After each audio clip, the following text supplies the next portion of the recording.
I will become what I choose to become is the title of today's topic in my speech.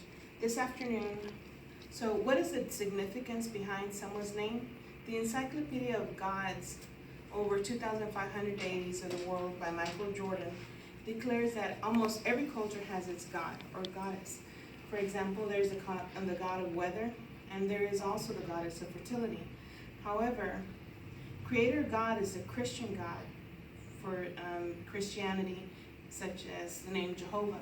So why do so many Bible translations omit the name, opting to use surnames such as Lord instead? During this speech, I will give a brief history behind the omission of God's name due to magical powers that are attributed to it, and that further failed to include Jehovah's name, and how the name got lost in a translation. So what is the importance behind using someone's proper name instead of a surname? Let us see in the following scenario.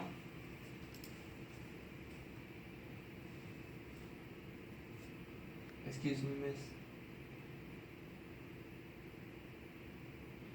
Excuse me, miss. What is your name? One of the main reasons for the mystery surrounding God's name is due to superstition.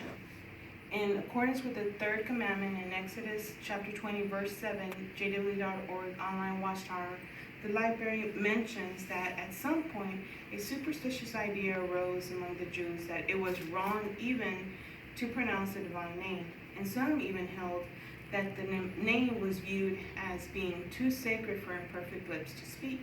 And according to Pope Benedict XVI in the book of Jesus Nazareth, stated that the Israelites, by refusing to utter the self-designation of God expressed in YH, WH, so as to avoid degrading it to the level of names of pagan deities. So by the same token, recent Bible translations were wrong to write out this name. So this is not the only reason why God's name is surrounded with mystery. However, all of these findings only lead us to understand how difficult or the importance behind getting close to someone by knowing their name. Let's see the next scenario.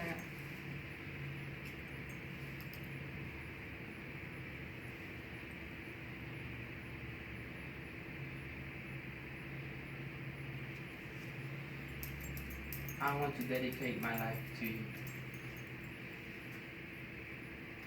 jw.org online article, the Watchtower Library states, another view is that the intent was to keep non-Jewish people from knowing the name and possibly misusing it. Yet another claim is that the purpose was to protect the name from use in magical rites.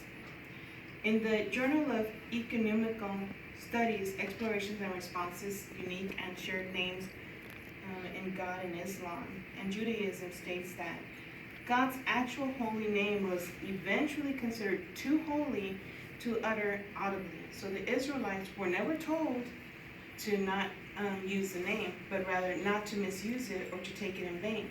Let us watch the last scenario, please. How long have you been married?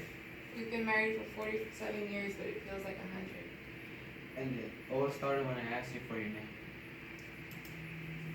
Anyone that is multilingual understands how difficult it is to translate a joke. That is my last and final point.